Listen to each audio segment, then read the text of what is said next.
자, 컬처클럽 청년 우동준, 신바, 신보라 두 분 어서 오세요. 네, 안녕하세요. 네, 반갑습니다.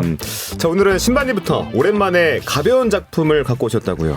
네, 오랜만에 좀 정말 가볍게 볼 수 있는 영화 하나 가져왔습니다. 영화 쿵푸 팬더 시리즈를 얘기해 보려고 합니다. 쿵푸 팬더를 고르신 이유가 있을까요? 지난번에 저랑 이제 청년님이랑 라디오 끝나고 이제 헤어지면서 네. 푸바오 이야기를 잠시 했었거든요. 아하. 그래서 한국을 떠나기는 했지만 뭔가 푸바오의 중국 응원항도 계속 업데이트가 되고 있기도 하고 맞아요. 푸바오의 이제 쌍둥이 동생들 팬더들도 아직 많은 사랑을 받고 있다는 얘기를 막 나누면서 그러면은 이렇게 팬더가 귀여운 모습으로 사랑을 받는데 이런 영화 뭐 없을까 하다가 쿵푸 팬더가 떠올라서 오늘 소개를 하게 되었습니다. 청년님은 쿵푸 팬더 봤습니까? 네, 저는 OTT 서비스로 다시 보기 위해서 봤습니다. 네. 아내가 쿵푸 팬더 4를 보고 싶다고 네. 앞에 거 정주행하고 싶다 그래서 쭉 봤는데 생각보다 재밌더라고요. 쿵푸 팬더. 그래요? 그게 처음 보신 거예요?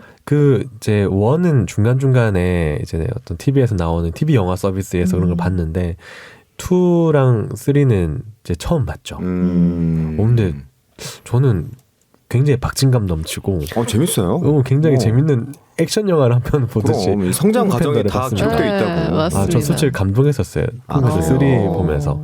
약간 스포일러 말을 하지 못하지만 그 연속적으로 3편을 보니까 네. 그 판다의 성장기가 그렇지.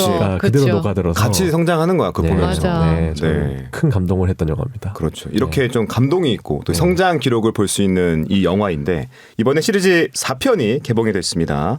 푸바오의 인기가 영화로 또 이어질지 궁금한데 저는 이 배우 잭 블랙의 목소리 연기 때문에 이 시리즈를 참 좋아하는데 네.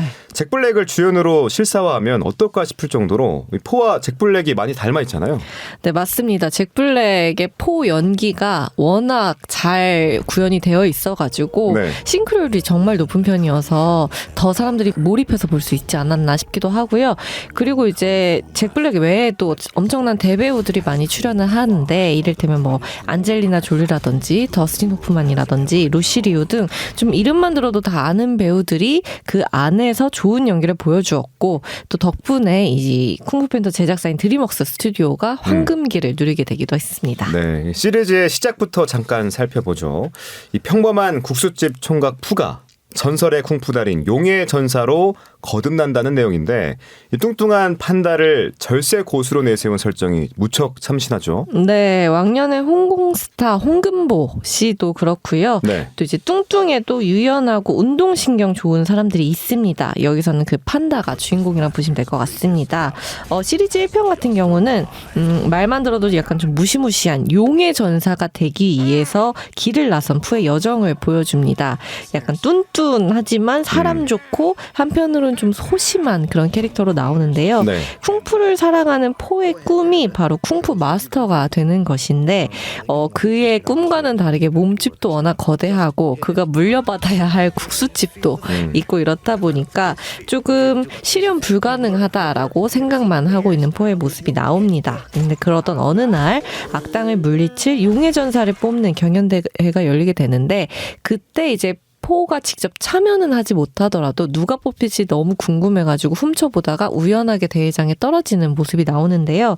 그렇게 하면서 우연과 행운이 겹쳐서 얼토당토않게 용의 전사로 선정되는 일이 일어나고 맙니다. 네. 그래서 사실 자기의 어떤 모습이나 자신의 평소 생활 패턴 이런 걸 생각하면 포기할 법도 한데 자신의 오랜 꿈이 쿵푸 전사였기도 했었고 그렇다 보니까 이 꿈을 쫓기로 하는데요. 물론 이런 것들을 열심히 하려고 해도 주변에서는 당연히 용의 전사가 아니었던 사람들이 갑자기 용의 전사가 되었고 네. 그리고 뭔가 훈련을 해도 뭔가 마땅치 않은 모습이 계속 지시를 받게 되는데 그럼에도 불구하고 포는 포기하지 않고 계속 꿈을 쫓는 모습이 나옵니다. 맞습니다. 근데 이러던 와중에 이제 무시무시한 내공을 소유한 악당 타이렁이 감옥에서 탈출했던 이야기가 마을로 전해지게 됩니다. 맞아요. 기억이 납니다. 이 회색 호랑이였잖아요. 네.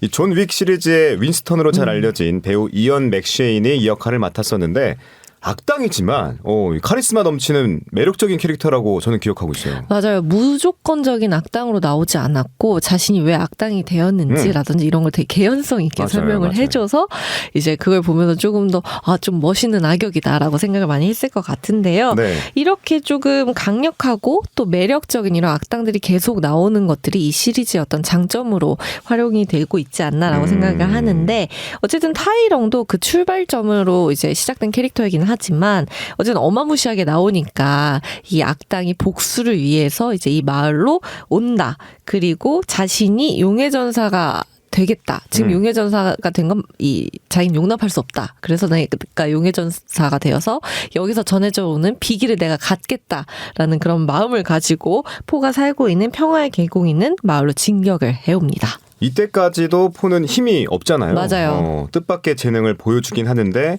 오래 수련을 해온 동료들에 비해서는 특출할 것은 없는 이 타이렁에 맞서기는 한참 힘이 모자라죠. 네, 맞죠. 많이 힘이 모자라죠. 근데 그럼에도 불구하고 타이렁을 막을 수 있는 존재는 용의 전사밖에 없다라는 어떤 예언과 믿음이 마을에서 오래 이어져 왔는데요. 그렇다 보니까 평소에는 포를 이제 늘 구박하고 무시했던 마을 사람들도 이제 너밖에 없다라면서 막 이야기를 하고 기대를 하니까 이 관심이 포에게는 너무 부담이 된 거예요. 그래서 포가 숨어버리고 맙니다. 근데 이때 또 손을 살짝 내밀어 주는 이가 그 포가 훈련을 받을 때 절대 그의 가능성을 믿지 않았던 사부 시프였습니다.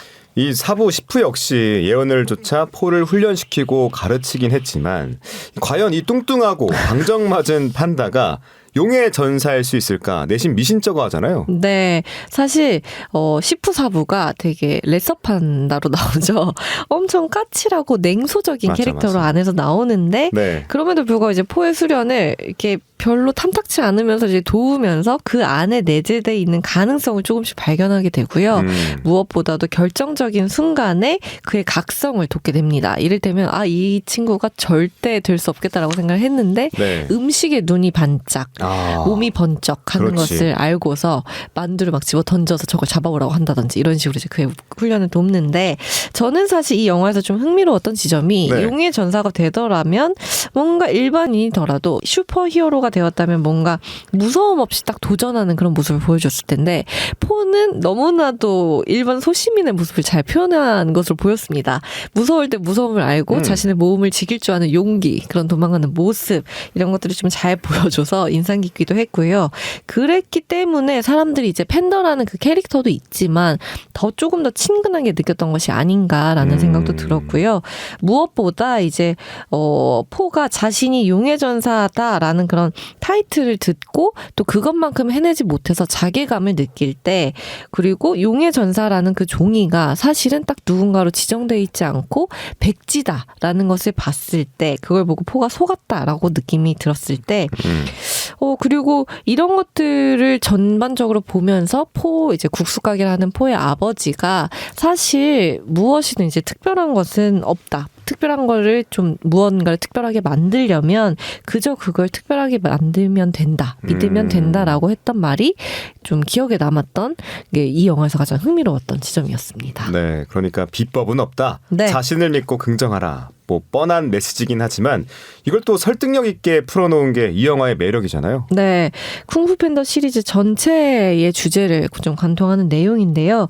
누구보다 재능이 없어 보이고 그리고 모두가 그를 믿지 않았는데 포는 아버지가 해준 그 말의 진정한 의미를 깨닫고 스스로를 특별하게 생각하고 지금까지 무심코 쌓아온 재능을 아낌없이 이제 펼쳐내서 타이렁을 물리치는 모습이 나옵니다.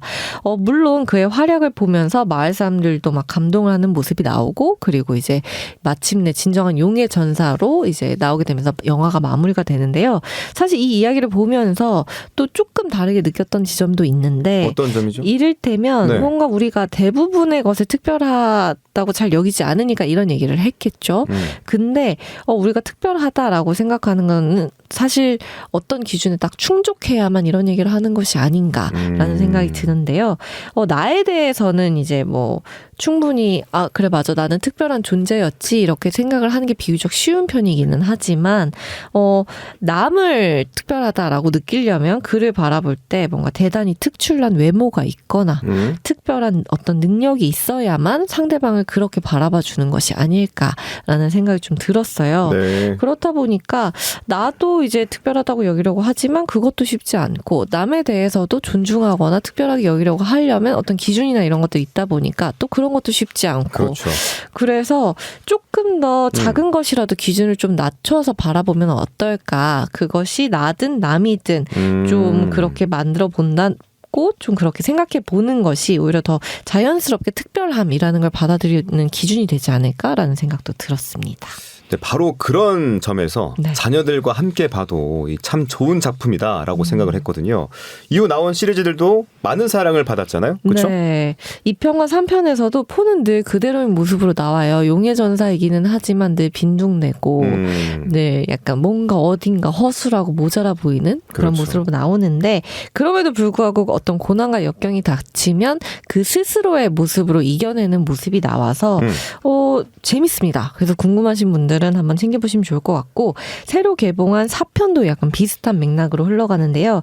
이전 시리즈를 사실 감상하고 보시면 포가 성장하는 전반적인 그런 성장기를 쭉 살펴보실 수 있지만 막 그 내용들 자체가 막 엄청난 연결 지점이 있지는 않다 보니까 그냥 4편부터 쉽게 그냥 가셔서 보셔도 충분히 즐길 수 있다.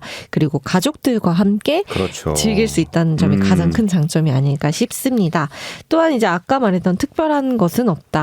특별한 것은 스스로 그렇게 믿고 만들면 된다라는 그 말이 조금 일관되게 펼쳐지는데 한번 이 말 자체에 대해서 반드시 나에 대해서만 생각해보지 말고 남에 대한 기준이나 우리가 좀 이런 것들을 좀 어떻게 바라보면 좋을지에 대해서 한번 고민해보시면 좋을 것 같습니다. 네.